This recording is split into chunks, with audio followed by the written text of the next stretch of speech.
കോട്ടയം ഏറ്റുമാനൂരിൽ കാണാതായ ജൈനമ്മ കൊല്ലപ്പെട്ടെന്ന് ക്രൈംബ്രാഞ്ച്. ആരോപണ വിധേയനായ സെബാസ്റ്റ്യന്റെ പങ്ക് അന്വേഷിക്കുകയാണ്. ജൈനമ്മ കൊല്ലപ്പെട്ടതിന് തെളിവ് ലഭിച്ചെന്നും പോലീസ് പറയുന്നു. ആ വാക്കുകൾ കേട്ടുവരാം. ഇതൊരു കൊലപാതക കേസായിട്ട് തന്നെയാണ് പോലീസ് അന്വേഷിക്കുന്നത്. ഇത് ഇപ്പോൾ ഈ ഘട്ടത്തിൽ ഒന്നും പറയാറായിട്ടില്ല. നമ്മളതിൻ്റെ തെളിവ് ശേഖരണത്തിലാണ്. ഇതൊക്കെ നമ്മൾ തെളിവുകൾ ഉണ്ടായിട്ടാണല്ലോ നമ്മൾ ചെയ്യുന്നത്. അപ്പോൾ അതിപ്പോൾ ഒന്നും വെളിപ്പെടുത്താനായിട്ടില്ല. ഇതെല്ലാം നമ്മൾ അന്വേഷണത്തിൻ്റെ ഭാഗമായിട്ടും ചെയ്യുന്ന കാര്യങ്ങളാണ്. സെബാസ്റ്റ്യന്റെ വീട്ടുവളപ്പിൽ നിന്ന് ലഭിച്ച മൃതദേഹ അവശിഷ്ടം 2012 കാണാതായ ചേർത്തല സ്വദേശി ഐഷയുടേതെന്നുള്ള സൂചനയും വരുന്നുണ്ട്. കത്തിച്ച നിലയിൽ കണ്ടെത്തിയ അസ്ഥികൾക്കൊപ്പം ലഭിച്ച കൃത്രിമ പല്ല് ഐഷയുടേതിന് സമാനമാണ്. അതേസമയം റോസമ്മയും ഐഷയും സുഹൃത്തുക്കളായിരുന്നുവെന്ന് ഐഷയുടെ അയൽവാസിയായ സെബാസ്റ്റ്യനും ഐഷയും സുഹൃത്തുക്കളായിരുന്നുവെന്ന് ഐഷയുടെ അയൽവാസിയായ റോസമ്മ ന്യൂസ് മലയാളത്തോട് സ്ഥിരീകരിക്കുകയും ചെയ്തിട്ടുണ്ട്. ആ വാക്കുകൾ കൂടി കേട്ടുവരാം. കുറച്ച് നാൾ കഴിഞ്ഞപ്പോഴാണ് കല്യാണം ആലോചിച്ചത്. എൻ്റെ ഭർത്താവ് 2008 മരിച്ചു. ഞാനിവിടെ ഒറ്റയ്ക്ക് ഉണ്ടായിരുന്നുള്ളൂ. പുള്ളി കല്യാണം ആലോചിച്ചു, കാര്യങ്ങളൊക്കെ പറഞ്ഞു. ഞാനും ചോദിച്ചു, കാര്യങ്ങളൊക്കെ പറഞ്ഞു കഴിഞ്ഞപ്പോൾ എനിക്കത് അത്ര വിശ്വാസമായിട്ട് തോന്നിയില്ല. അത് കാരണം തിരുനെല്ലിപ്പള്ളിയിലെ വികാരിയച്ഛൻ്റെ അടുത്ത് കാര്യങ്ങളൊക്കെ ചോദിച്ചു. അന്നേരം അച്ഛൻ പറഞ്ഞു മഹാഭാവം ഇതാന്ന് പറഞ്ഞു. റോഡെന്നല്ല, അതിനേക്കാളും വലിയ പേരുണ്ടെങ്കിൽ അത് വിളിച്ചാൽ അതും പുള്ളിക്ക് ചേരുകയല്ല, അതിനേക്കാളും വലിയ ആളാന്ന് പറഞ്ഞു. പള്ളിയിൽ പോയി കുർബാനയും കഴിഞ്ഞ ശേഷം ഞാനിവിടെ വരുമ്പോൾ എൻ്റെ ഫോണിൽ 3 കോളുണ്ട് ഐഷയുടെ. അപ്പോൾ എന്നേലും അത്യാവശ്യമാണല്ലോ എന്ന് ഓർത്ത് ഞാൻ ആ ഫോണ് തിരിച്ച് ഐഷയെ വിളിച്ചു. പല പ്രാവശ്യം ഞാൻ വിളിച്ചിട്ടും എടുത്തില്ല. ഞാൻ കിടക്കുന്നിടം വരെയും വിളിച്ചു, എന്നിട്ടും പല പ്രാവശ്യം വിളിച്ചിട്ടും എടുത്തില്ല. പിറ്റേ ദിവസവും വിളിച്ചു, അതിൻ്റെ പിറ്റേ ദിവസവും വിളിച്ചു, എന്നിട്ടും എടുത്തില്ല. ജൈനമ്മയുടെ സ്വർണം പണയം വെച്ച ചേർത്തലയിലെ ജോമോൻ കുന്നത്ത് നിധി ലിമിറ്റഡിൽ സെബാസ്റ്റ്യനുമായി ഇപ്പോൾ തെളിവെടുപ്പ് നടത്തുകയാണ്. അവിടെ നിന്ന് VS അനുരാഗ് ഉണ്ട്. അനുരാഗ്, ഈ ജൈനമ്മയുടെ മരണം കൊലപാതകമെന്നുള്ള സ്ഥിരീകരണത്തിലേക്ക് വരികയാണ്.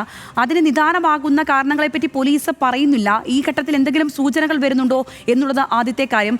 മാത്രമല്ല, ഐഷയുടെ തിരോധാനവും ഇതുമായി കൂട്ടിച്ചേർത്ത് വായിക്കുമ്പോൾ അവിടെയും ഒരു കൊലപാതക സാധ്യതയുണ്ട്. അതിൻ്റെ ചുരുളുകളും അഴിയാൻ ഇരിക്കുന്നതേയുള്ളൂ. എന്തെല്ലാമാണ് അനുരാഗ് ഇന്ന് നടന്നിരിക്കുന്ന കാര്യങ്ങൾ, ഒപ്പം തന്നെ വരുന്ന സൂചനകൾ?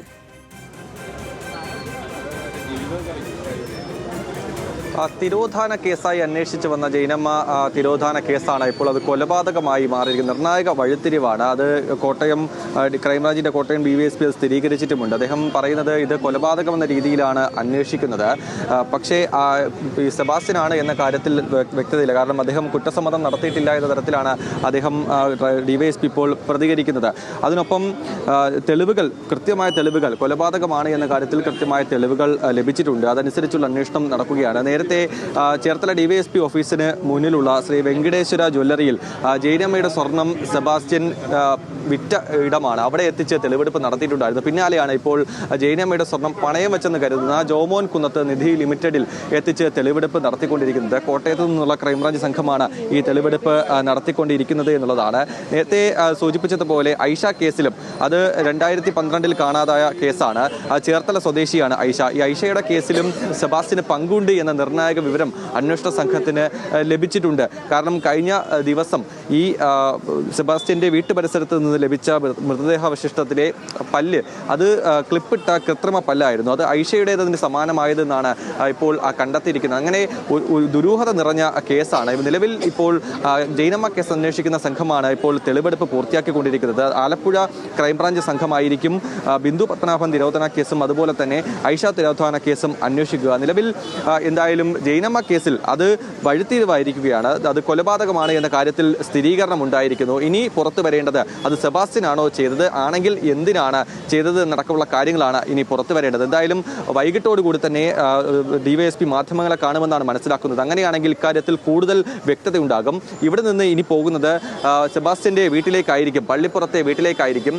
അവിടെ ഈ പറഞ്ഞതുപോലെ വീടിനകത്ത് പുതിയതായി ഗ്രാനൈറ്റ് പാകിയ ഒരിടമുണ്ട്.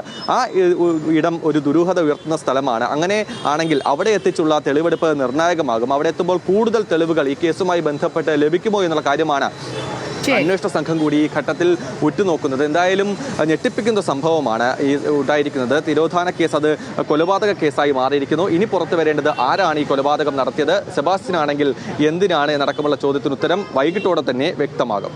തീർച്ചയായും തെളിവെടുപ്പ് എന്താണെങ്കിലും പുരോഗമിക്കുകയാണ് ഇപ്പോഴും അവിടെ. മാത്രമല്ല ഇതിലെ ചുരുളുകൾ ഒരുപാട് അഴിയേണ്ടതുണ്ട്.